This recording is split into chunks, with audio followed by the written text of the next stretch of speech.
Salam sejahtera di dalam kasih Tuhan kita Yesus Kristus. Biarlah kita diberkati pada hari ini, pada pagi ini dengan kebenaran firman.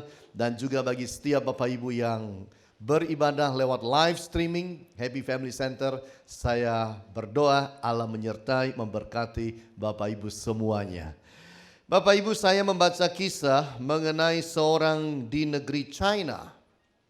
Namanya adalah Li Fuyan.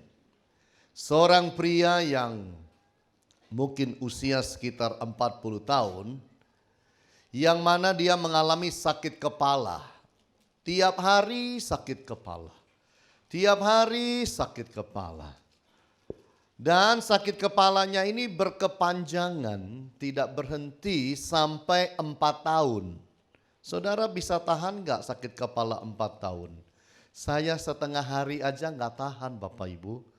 Kalau saya sakit kepala sampai 2 hari aja udah luar biasa. Banyak hal terganggu dalam hidup ini. Saya yakin banyak kita susah kalau sakit kepala itu Bapak Ibu. Kerjaan bisa gak beres semua. Mood kita jadi gak beres semua. Nah ini Li Fuyan ini bisa membiarkan dirinya sakit kepala sampai 4 tahun. Setelah itu dia betul-betul tidak tahan.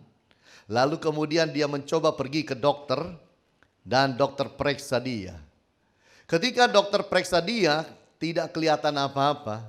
Sehingga dokter berkata, kamu harus pergi laboratorium dan kamu harus periksa kepalamu, harus di scan, di x-ray supaya tahu ada apa dengan kepalamu. Dia ikuti apa yang dokter katakan, dia pergi laboratorium, dia x-ray, dan kemudian barulah ketahuan apa penyebabnya. Ternyata setelah hasil dari lab itu, hasil x-ray itu, maka diketahui bahwa di dalam kepala orang ini ada yang namanya mata pisau panjangnya 10 cm. Nah, dokter kemudian interogasi dia. Bagaimana mungkin ada mata pisau berkarat itu nyantol di dalam kepalamu sana? Kok bisa, ada apa?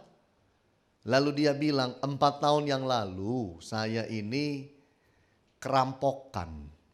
Ketika saya kerampokan itu, salah satu daripada perampok itu tusuk saya itu di rahang dengan pisaunya.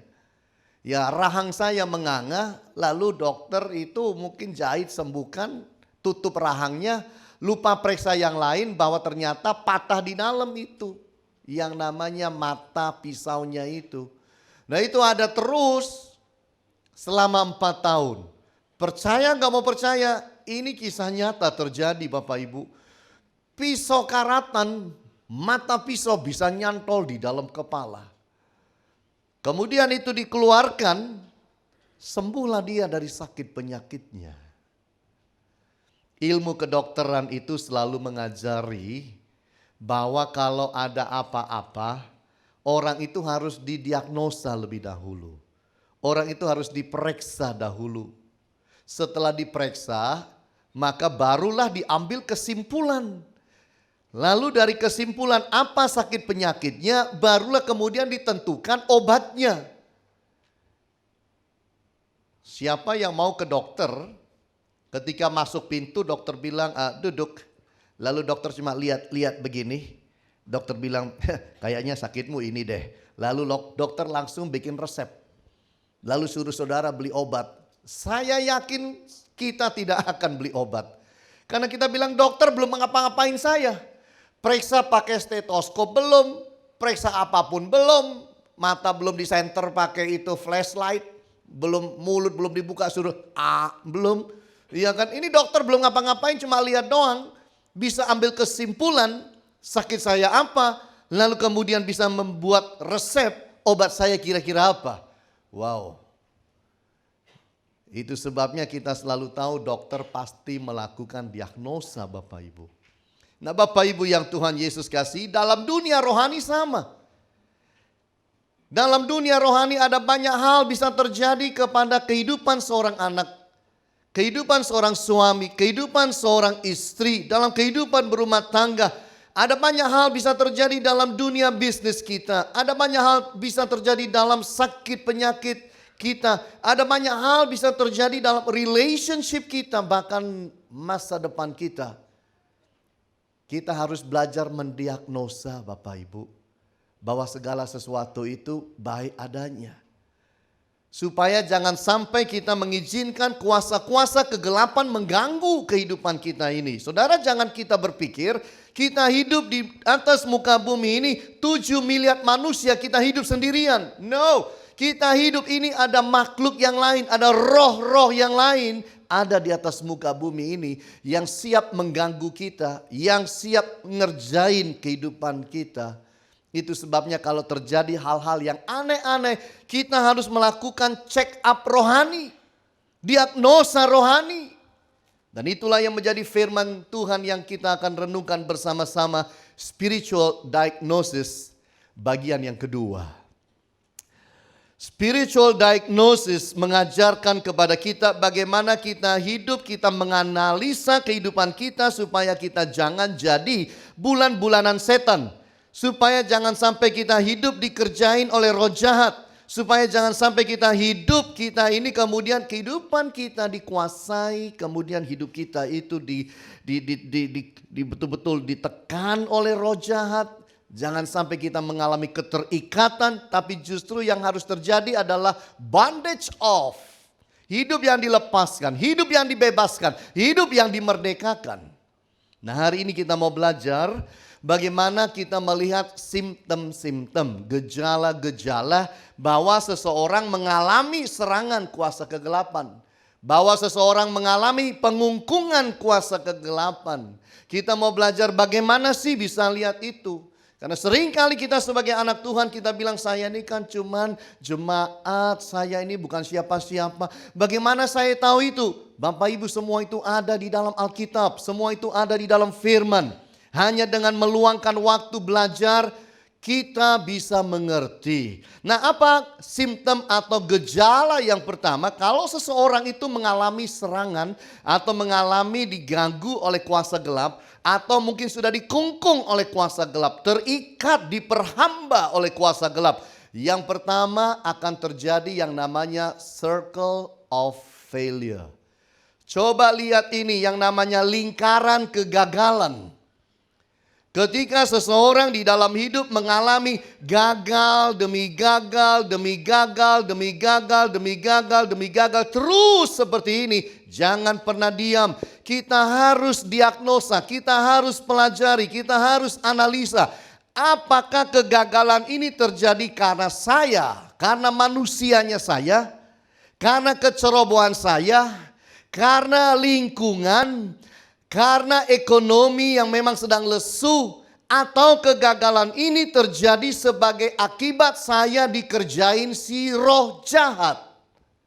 Coba buka dengan saya Lukas pasal yang ke-8 ayat 31 sampai ayatnya yang ke-33.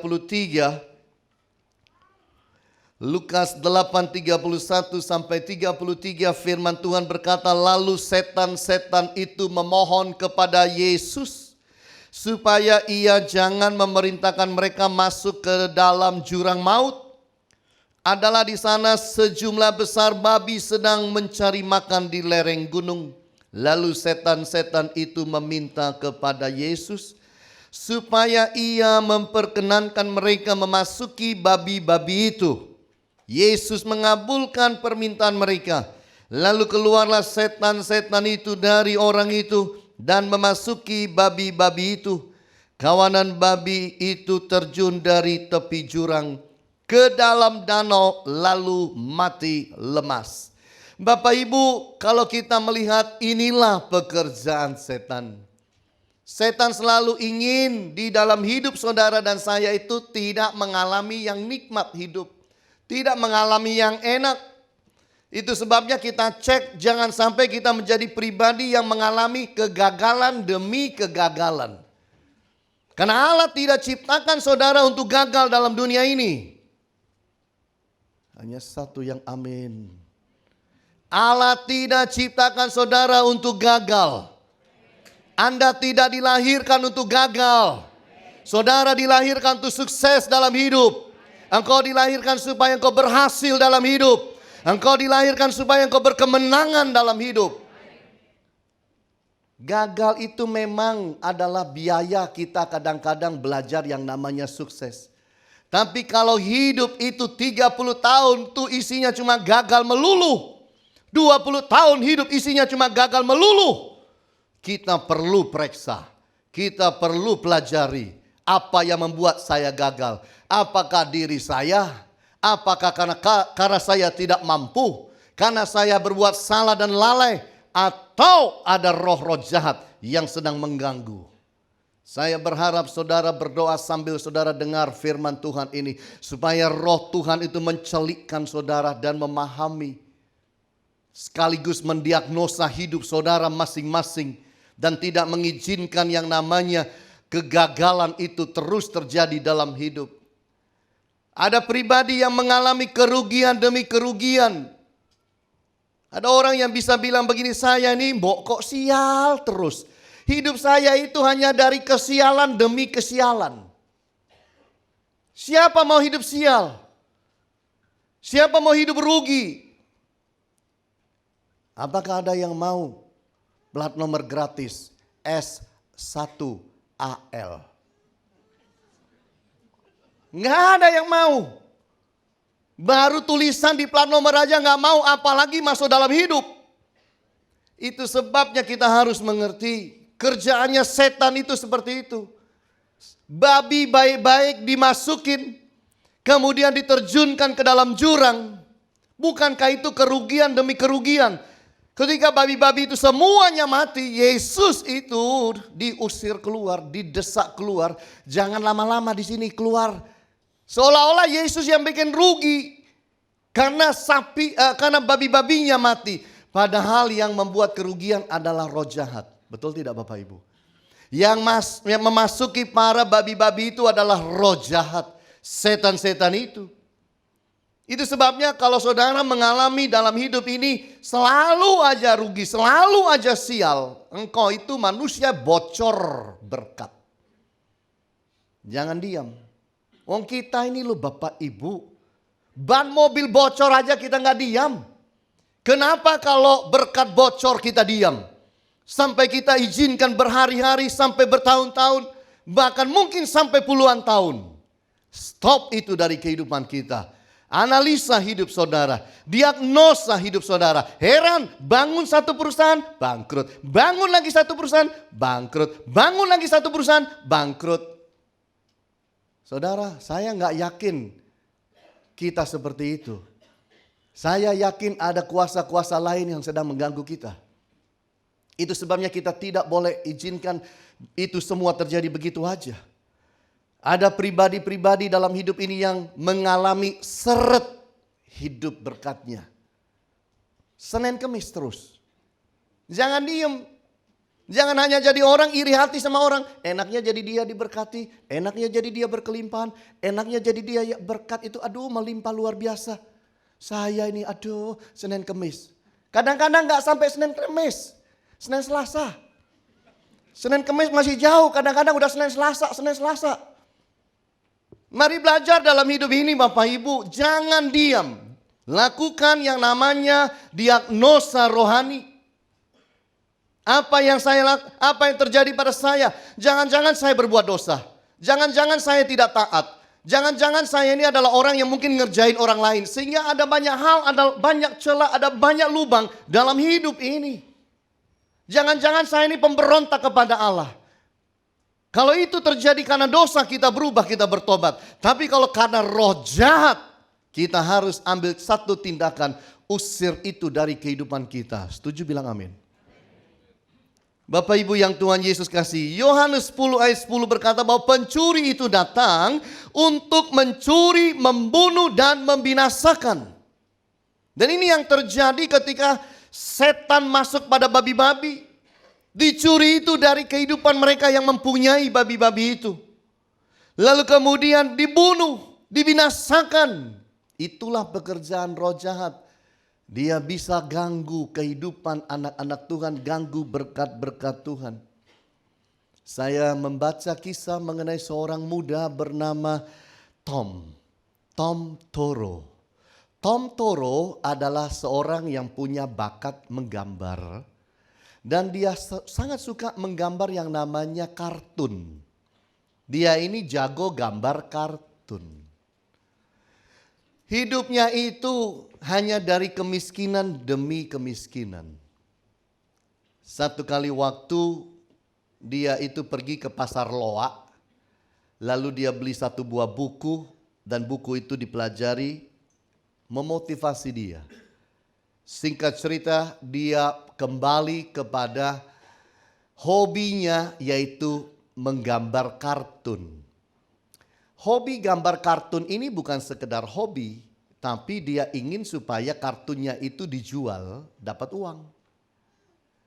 Jadi dia jual kartun itu ke sebuah majalah namanya New Yorker, majalah di Amerika. Ketika kartun itu dilempar atau di-emailkan dan dijual, ditolak. Bahkan dia berkata, penolakannya begitu halus sekali. Sampai rasanya gak sakit kalau saya ditolak. Baca surat penolakan dari majalah New Yorker. Tapi ya intinya satu, saya ditolak. Dia gambar yang lain lagi, kirim lagi, ditolak lagi. Dia gambar lain lagi, dikirim, tolak lagi. Dia gambar lain lagi dikirim, tolak lagi. Terus gambar kirim, ditolak terus sampai kemudian satu hari.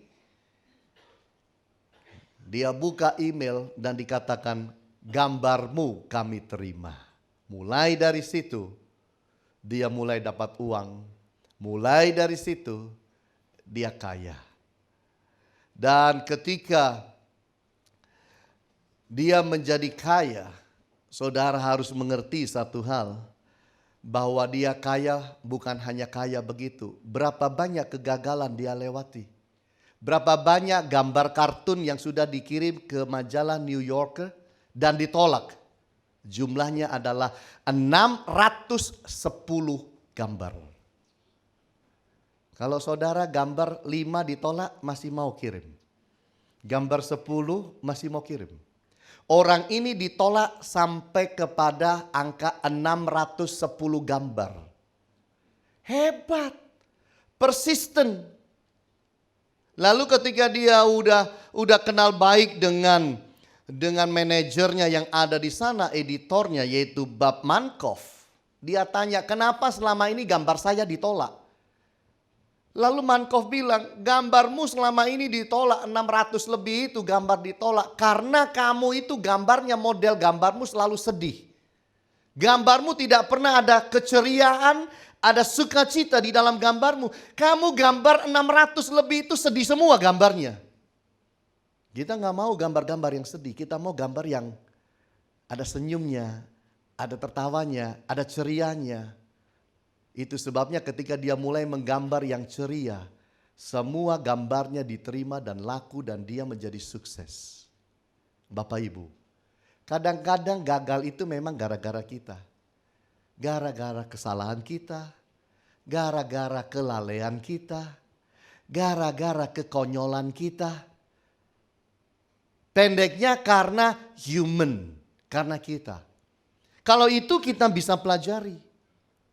Tapi jangan pernah saudara itu diam saja ketika engkau itu hebat, hasil dan produksinya bagus, segala sesuatu mantap, tapi kok gagal. Ini tidak lazim. Yang kayak begini jangan dibiarkan. Harus didoakan. Ini ada setan bermain di belakang layar, yang mata jasmani tidak lihat. Kita harus usir itu. Kita harus doakan. Jangan-jangan ada kutuk yang terjadi dalam hidup. Kutuk nenek moyang yang turun menurun. Bisa terjadi. Kita harus buang itu. Kalau tidak bisa berdoa sendiri. Ajak hamba Tuhan. Kontak gereja. Baru-baru ini saya dikontak sebuah restoran. Pak, karyawan-karyawan kami diganggu setan terus nih. Saya bilang, kita kirim tim ke sana. Saya kirim tim untuk usir setan yang selalu mengganggu mereka. Beres masalah. Jadi jangan hidup itu kayak gak ada setan di dunia. Lenggang kangkung aja. Apa-apa terjadi gak tahu. Buta ini. Jangan. Kita harus bangun diri kita jadi pribadi-pribadi yang mendekatkan diri pada Tuhan. Antena rohani kita harus terus menyala. Sehingga kalau ada serangan, ada kuasa kegelapan bermain-main dengan kita, kita tahu dan sadar Bapak Ibu. Sehingga kita bisa meresponi dengan baik. Jangan terima kegagalan begitu aja. Saya kan memang nasib diciptakan untuk gagal. Mana ayatnya? Tunjukkan saya. Kalau engkau diciptakan untuk gagal. Tidak pernah ada itu Bapak Ibu. Kita diciptakan untuk menikmati hidup yang baik, hidup berkelimpahan dalam Yesus Kristus. Hanya yang percaya boleh bilang amin. Ini saudara, jangan dibohongi dengan yang lain-lain. Saya tidak bicara mengenai doktrin kemakmuran dengan salah persepsinya itu. Bukan. Memang di dalam Yesus ada berkat. Saya tidak mengajarkan doktrin kemakmuran yang bablas gak karuan. Sesat semua dan salah itu. Tapi saya juga mau mengajarkan yang benar. Bahwa memang ada berkat dalam Yesus Kristus. Itu sebabnya cari. Lihat circle of failure. Kalau itu terjadi sering terus menerus dalam hidup, jangan pernah diam. We have to do something. Kita harus doa, kita harus cari tahu. Dan kita akan minta kuasa Allah bekerja untuk melepaskan kita semua. Supaya kita bisa jadi anak-anak Tuhan yang tidak dibuat mainan oleh roh-roh jahat. Amin Bapak Ibu. Yang kedua kita mau lihat bersama-sama simptom yang kedua kalau kita bicara mengenai spiritual diagnosis adalah direct attack. Serangan langsung roh-roh jahat dalam hidup. Bisa terjadi itu. Dan saya ingin bawa saudara melihat pada hidup Ayub. Bukankah Ayub mengalami itu semua? Coba lihat dalam Ayub pasal yang pertama ayat 13 sampai 19 saya bacakan. Pada suatu hari, ketika anak-anaknya yang lelaki dan yang perempuan makan-makan dan minum anggur di rumah saudara mereka yang sulung, datanglah seorang pesuruh kepada Ayub dan berkata, sedang lembu sapi membajak dan keledai-keledai betina makan rumput di sebelahnya. Datanglah orang-orang Sheba menyerang dan merampasnya serta memukul penjaganya dengan mata pedang.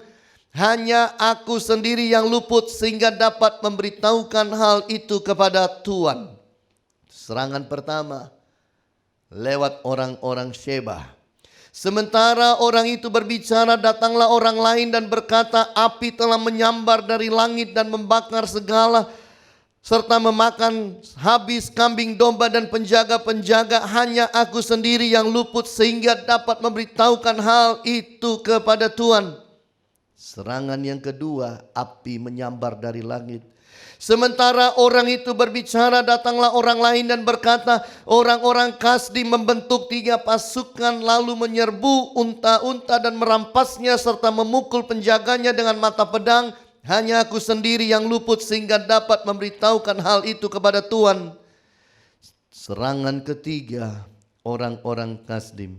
Sementara orang itu berbicara, datanglah orang lain dan berkata, anak-anak Tuhan yang lelaki dan yang perempuan sedang makan-makan dan minum anggur di rumah saudara mereka yang sulung. Maka tiba-tiba angin ribut bertiup dari seberang padang gurun. Rumah itu dilandanya pada 4 penjurunya dan roboh menimpa orang-orang muda itu sehingga mereka mati. Hanya aku sendiri yang luput sehingga dapat memberitahukan hal itu kepada Tuhan.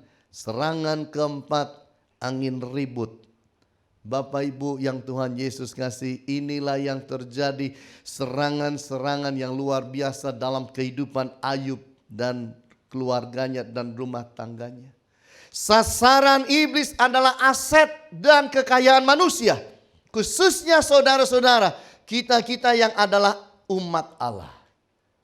Karena ingat baik-baik, setan datang untuk apa? Mencuri, membunuh dan membinasakan. Itu sifatnya. Dekat dengan siapa, bisa serang siapa, itu yang akan dilakukan kepada orang-orang itu. Itu sebabnya kita harus hati-hati. Kalau kita lihat habis semua yang dimiliki oleh Ayub pada waktu itu. Tuhan memang Izinkan itu terjadi dan demi untuk menguji. Tidak pernah Allah izinkan untuk hanya sekedar membuat kita menderita. Kamu kok terlalu enak ya hidup di dunia, coba tak pentonge kamu. Tung. Allah kita tidak seperti itu. Serangan iblis adalah keluarga. Habis anak 10 dalam sehari Bapak Ibu. Ini serangan langsung. Sesuatu yang besar menimpa. Serangan iblis adalah saudara dan saya. Ingat baik-baik. Iblis itu maunya kita. Ketika kita menjadi anak Tuhan, ketika kita menyebut diri kita murid Yesus Kristus, ingat. Dengan itu pula kita berkata, hei setan, kamu adalah musuhku. Sehingga setan juga tahu bahwa kita adalah musuhnya. Dengan segala macam cara dia ingin menghancurkan kehidupan kita.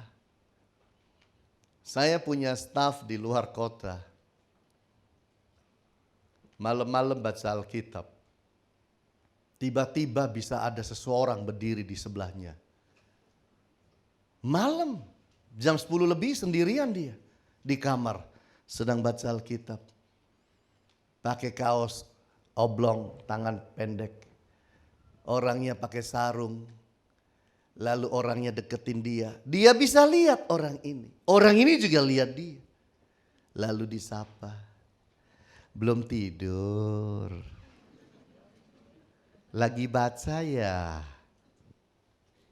Kalau saudara gimana? Lari. Tapi staf saya diam. Tidak bicara, tidak keluarkan suara, diam. Dia baca terus sambil berdoa dalam hati. Kalau ada yang deketin saudara dan saudara lihat kakinya nggak nempel tanah, nomor 1 jangan lari. Nomor 2 kalau diajak bicara jangan dijawab. Dilarang melakukan dialog dengan setan. Yesus tidak pernah ajar kita berdialog dengan setan. Ingat itu baik-baik. Yesus mengajar kita usirlah dia. Betul nggak Bapak Ibu? Jadi jangan pernah dialog. Terus kengangguran lalu bilang, ngomong-ngomong gimana sih caranya kamu bisa jadi setan? Udah berapa lama sih jadi setan? Gimana? Enak jadi setan apa enak jadi manusia? Gak usah berdialog dengan setan. Yesus ajarkan ketemu setan, usir. Tidak ada yang lain. Usir. Jangan pula jadi orang menginjili setan. Itu kurang kerjaan. Salah menafsirkan firman. Rupa-rupanya ada ayat yang diambil sembarangan. Beritakanlah Injil kepada segala makhluk. Setan itu kan makhluk halus. Makhluk. Tapi jangan lupa juga, semut juga makhluk. Kucing, anjing, kecoa, makhluk juga. Kenapa nggak injili dulu? Kenapa cari yang aneh-aneh? Ini hal-hal seperti ini. Makanya memang kalau mau melayani itu lebih baik memang kita itu diperlengkapi lebih lagi. Kalau ada kesempatan, why not kita timba ilmu rohani yang baik. Betul nggak Bapak Ibu? Supaya jangan salah tafsir sama ayat. Akhirnya jadi melenceng. Lalu kalau diajarkan kepada umatnya yang baik-baik ikut melenceng. Lalu terjadi sakit perut secara rohani. Ini hati-hati. Supaya jangan terjadi pada saudara. Saya punya teman. Lagi siaran radio. Jam 2 siang sampai jam 4 tugasnya. Sendirian. Lagi siaran radio. Lagi ngobrol dengan masyarakat di radio. Lagi siaran. Tiba-tiba itu ada orang duduk di depannya. Bum. Bukan masuk buka pintu. Bukan tiba-tiba. Bum. Loh kok ada orangnya. Kaget dia. Bapak-bapak dengan kaos oblong. Tangan pendek. Duduk di situ. Gak ajak bicara, cuma ngeliatin dia siaran. Ini teman saya orang Kristen. Diliatin dari 2 jam duduk di situ. Sampai dia itu ketakutan, gak bisa manggil siapa-siapa karena lagi siaran. Lalu dia bilang sama saya, akhirnya Pak Hani terjadi sesuatu. Tiba-tiba saya lagi siaran, mixernya dimatikan. Cep, mati. Loh, saya lagi siaran ini mati. Saya tahu dia yang bikin. Lalu dalam hati saya bilang, aku loh gak ngapa-ngapain kamu, kenapa kamu ngapa-ngapain aku? Gitu katanya. Ini gak alkitabiah, karena kalau alkitabiah itu artinya harus diusir. Betul gak Bapak Ibu? Yesus ajar usir. Jangan memohon-mohon gitu loh. Eka gak ngapa-ngapain sama Ye, ngapain Ye macam-macam sama Eka. Jangan gitu dong. Kira-kira kan begitu mestinya. Alkitab ajarkan kalau ketemu setan usir dalam nama Yesus. Lalu hidup lagi itu. Saya bilang ketika saya di WhatsApp sama dia, saya bilang lain kali usir. Nggak ada begitu. Makanya nggak ada juga. Kalau lihat pohon besar jalan lalu amit. Ngapain minta izin? Pohon tuh punya Tuhan. Kalaupun tuh dimiliki manusia asal muasalnya itu punya Tuhan semua. Betul nggak? Lihat batu besar, permisi Mbah, saya lewat, ngapain? Kalau disautin bener apa nggak lari kita? Betul nggak? Jadi jangan jadi orang yang seperti itu. Roh yang di dalam kita lebih besar dari setiap roh yang ada di luar kita. Jadi jangan pernah takut. Ibu-ibu kalau pergi ke toilet gelap-gelap sendiri nggak apa-apa. Tidur gelap-gelap sendiri nggak apa-apa. Jangan pembantunya 5 dipanggil semua. 3 di dalam, 2 di depan pintu. Apa maksudnya? Bukankah pembantu-pembantu kita nanti akan bilang begini. Aduh nyonya, nyonya dalam hati nih. Minggu hot banget kalau di gerejanya. Nyanyi sampai luar biasa. Tapi kalau gelap aja takutnya amit-amit. Sampai mau ke toilet pun bawa pengawal. Nggak perlu Bapak Ibu. Roh yang di dalam kita lebih besar dari setiap roh yang ada di luar kita. Tapi kita harus waspada. Kita tidak boleh lalai. Kalau berhadapan usir. Ada waktunya saya mengalami dalam hidup ini. Saya pernah alami. 2 minggu saya itu diikutin roh. 2 minggu.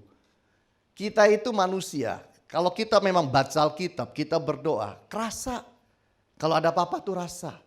Masuk ke hotel, kita tidur di hotel, kita rasa. Hotel ini bersih apa enggak? Kamar ini bersih apa enggak? Kalau enggak bersih usir dulu dalam nama Yesus. Ada waktunya saya pernah alami 2 minggu saya itu dikuntit terus. Dilihat begini enggak ada orangnya. Tapi saya rasa ada di belakang saya persis ini. Naik mobil dia ikut naik. Saya masuk toilet dia ada. Saya tidur dia ada di sebelah. Saya tidak takut. Saya bahasa roh, saya usir dalam nama Yesus terus. 2 minggu. Saya alami hal seperti itu beberapa tahun yang lalu. Jangan kita kadang-kadang dalam hidup ini baru rasa begitu aja udah takut setengah mati. Ingat baik-baik, roh yang di dalam kita apa? Lebih besar dari setiap roh yang ada di luar kita. Amin Bapak Ibu, ini yang kita harus pahami. Jadi direct attack bisa terjadi kepada setiap kehidupan kita. Saudara kalau tidak baca Alkitab, nomor 1 yang tahu itu saudara. Oh hari ini saya nggak baca Alkitab. Saudara tidak berdoa, yang tahu nomor 1 saudara tidak berdoa adalah saudara. Hari ini saya tidak berdoa, hari ini saya tidak baca Alkitab. Tapi jangan salah, bukan hanya saudara yang tahu. Kemungkinan juga pasangan hidup mulai tahu. Seminggu gak baca Alkitab, pembantumu mulai tahu. 2 minggu tidak baca Alkitab, anjing dan kucing kita ikut tahu. Kalau saudara dan saya tidak baca Alkitab dan tidak berdoa dan tidak punya saat teduh, saya ingin saudara mengerti, setan juga tahu. Dan setan kalau mau menyerang, dia serang orang yang kuat atau orang yang lemah? Lemah. Orang yang tidak baca Alkitab, orang yang tidak berdoa, orang yang tidak punya saat teduh, maaf, Anda itu empuk banget di depan mereka. Makanya hidup baca Alkitab. Amin. Bilang sama sebelahnya, baca oh. Baca. Hidup harus berdoa. Amin Bapak Ibu. Harus punya saat teduh. Karena setan bisa ganggu kita kapan saja. Kita harus hati-hati. Direct attack itu sangat bahaya Bapak Ibu. Direct attack. Lalu saya ingin bawa kita melihat pada bagian yang ketiga. Simptom yang ketiga, gejala yang ketiga adalah life as troublemaker. Hidup yang jadi pengacau. Hidup yang jadi provokator. Hidup yang negatif. Hidup yang selalu bikin masalah. Troublemaker. Kalau kita jumpa orang-orang yang kayak begini, percaya saya, dalam orang itu gak beres. Orang itu sedang dikuasai oleh roh-roh yang gak beres. Kita harus berhati-hati. Supaya jangan sampai kita itu memberi diri bergaul dengan troublemaker. Alkitab berkata pergaulan yang buruk merusak kebiasaan yang baik. Hati-hati. Ada orang-orang dengan roh-roh yang sembarangan dalam hidup. Ini kita harus hati-hati. Matius 8 ayatnya yang ke-28 sampai 34. Setibanya di seberang yaitu di daerah orang Gadara, datanglah dari pekuburan 2 orang yang kerasukan setan menemui Yesus. Mereka apa? Sangat berbahaya sehingga tidak seorang pun berani melalui jalan itu. Nah, jadi di dalam ayat ini aja kita udah bisa mendeteksi. Ketika orang itu mengalami hidupnya dikuasai oleh kuasa kegelapan, orang-orang itu dikategorikan Alkitab sebagai orang-orang yang berbahaya. Bahkan sangat berbahaya. Nah, seringkali kita itu hanya lihat wajah. Hanya lihat penampilan. Hati-hati. Ada orang-orang yang membawa roh ketakutan dan roh intimidasi dan roh pengacau dalam hidup ini. Dia masuk satu grup, dia kacau grup itu. Dia pindah grup lain hancur. Dia masuk grup lain lagi, grup lain gegeran, ribut, habis-habisan. Wow. Kalau sudah kayak begitu, waspada. Jangan expose diri saudara kepada orang-orang yang punya roh yang gak baik dalam hidup ini. Amin Bapak Ibu. Jaga diri saudara dari orang-orang yang gak beres. Troublemaker ada di mana-mana. Mereka itu penyebab kerugian dan kehancuran. Rumah tangga baik-baik. Bergaul dengan seseorang. Ketika orang itu masuk dalam rumah tangga kita hancur. Rumah tangga kita berantakan. Rumah tangga kita ribut satu sama yang lain. Berarti ada apa-apa sama orang ini. Hati-hati. Ada roh yang mengendalikan. Teman si teman. Roh di belakang itu musuh. Bukan orangnya, rohnya. Hati-hati. Troublemaker itu menghancurkan damai sejahtera. Hidup baik-baik hancur gara-gara dia. Ngapain? Makanya waspada. Antena rohani harus jalan terus. Cek. Saya ini bergaul dengan siapa? Kalau saudara bergaul dengan seseorang dan orang itu membuat saudara jadi tidak baca Alkitab, tidak berdoa, tidak ibadah, tidak lagi datang gereja, saudara saya beritahu buang orang itu. Paulus itu tegas mengajarkan kepada jemaat.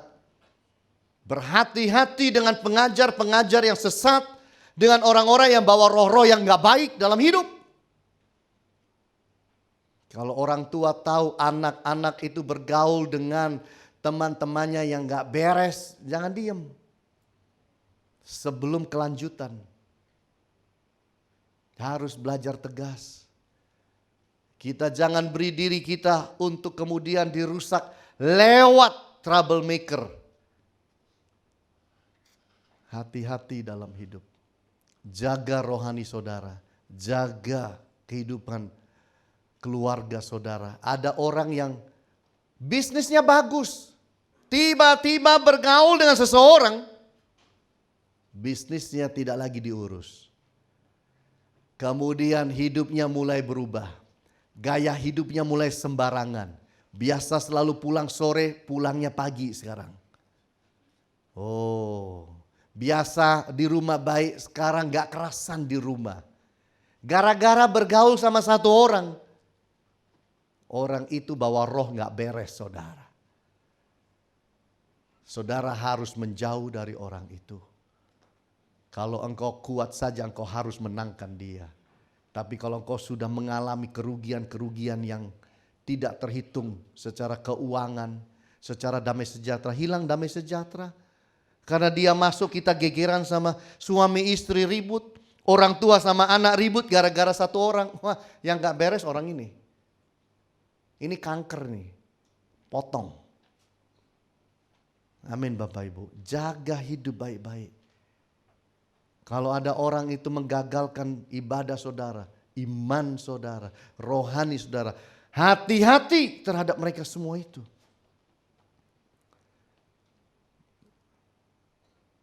Saya baca mengenai penulis yang menulis buku Deep Down Dark. Deep bicara dalam, down di bawah, dark itu gelap. Dia menulis buku namanya Hector Tobar. Menulis buku mengenai 33 orang Chili yang terjebak di dalam sebuah terowongan pertambangan yang dalamnya 2000 feet. Itu dalam banget Bapak Ibu. 1 feet 30 cm kurang lebih.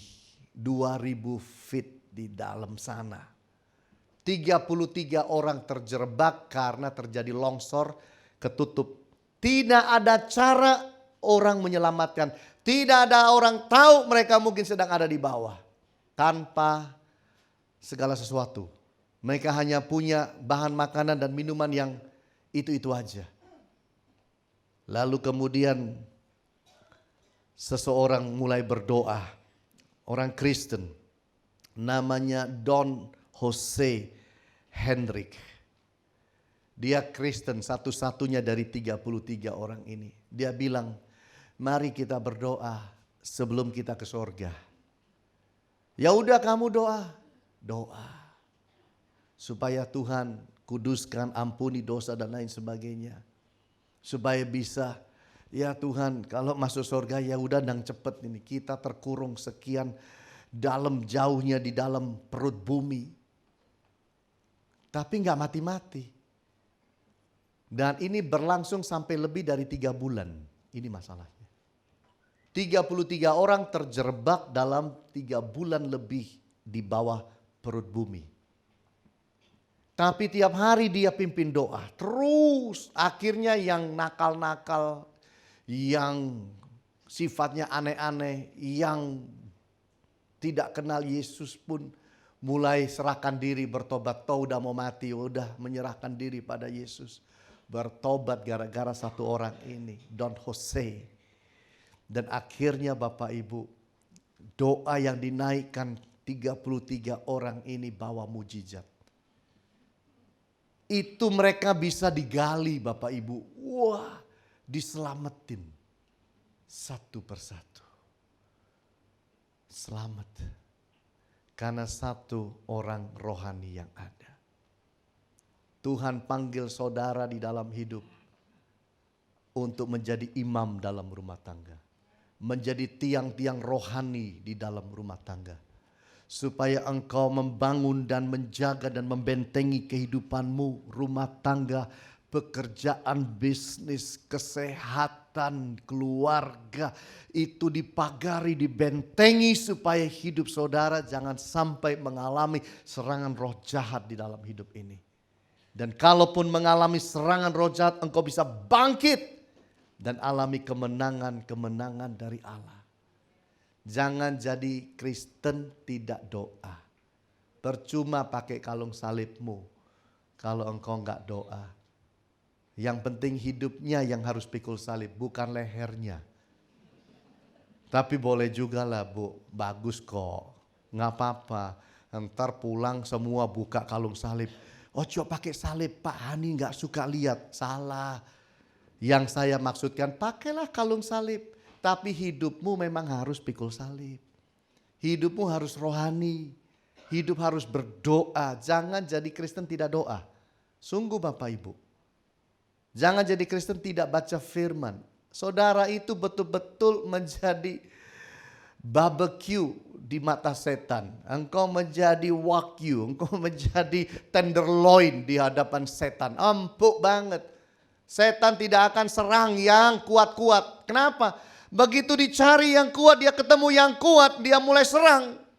Yang sananya langsung dalam nama Yesus. Lari duluan setannya. Dia cari yang empuk-empuk itu loh. Yang gak doa. Itu paling enak dideketin. Yang gak baca Alkitab. Paling enak itu. Kuntitin aja tiap hari. Digangguin, digodain terus. Jatuh terus. Mari bangkit. Coba periksa hidup rohani saudara. Spiritual diagnosis. Jangan sampai hidup itu dibuat mainan oleh kuasa gelap. Jangan izinkan itu. Kegagalan demi kegagalan terjadi dalam hidup. Jangan izinkan itu. Kita tidak diciptakan untuk gagal. Kita diciptakan untuk kita hidup dan berhasil. Kita diciptakan untuk kita hidup dan kita mengalami kemenangan hidup. Jangan diterima dan bilang, Tuhan engkau akan mengajar aku mengucap syukur. Tuhan terima kasih untuk 30 kegagalan dalam hidupku selama 40 tahun ini. Itu waktunya bangkit Bapak Ibu. Jangan salah menerapkan ayat. Memang kita harus mengucap syukur dalam segala hal. Tapi bukan berarti kemudian kita tidak berusaha dan lakukan sesuatu kalau terjadi serangan kuasa gelap. Direct attack setan. Jangan main-main. Di Jawa Barat ada orang yang meninggal karena ngusir setan. Ngusir setan. Dia usir setan. Dia bilang yang terakhir ini besar dan berat nih. Usir-usir. Setannya keluar masuk ke dia sendiri. Bawa ke rumah sakit mati. Kenapa? Karena dia simpan dosa di dalam hidup. Kalau tidak ada dosa no problem. Hati-hati terhadap serangan-serangan. Saudara jangan bilang itu film kali ya Pak. Wah ini saya bicara real ini. Kemarin sore saya tidur. Habis wisuda para mahasiswa kita S1, S2. Capek. Sehari sebelumnya menguji mahasiswa tesis mereka diuji. Capek dari pagi sampai sore. Jadi kemarin sore saya tidur setelah habis wisuda. Istirahat sebentar. Wah tidur saya kurang nyaman. Kenapa? Di dalam tidur saya itu ngusir setan melulu Bapak Ibu. Jadi saya tidur ngusir setan. Wah bangun keringetan. Tapi waspada ini roh. Jangan izinkan rohmu tidur Bapak Ibu. Tubuh boleh istirahat, roh tidak. Saya bersyukur bahwa saya kemarin mengalami dalam mimpi itu saya ngusir setan. Wah. Lama sekali. Bangun sampai capek. Padahal tidur. Tapi saya bersyukur bahwa mimpi saya ngusir setan. Bukan saya diusir setan. Oleh sebab itu kita harus hidup berkemenangan. Tuhan Yesus berkati saudara. Haleluya. Amin.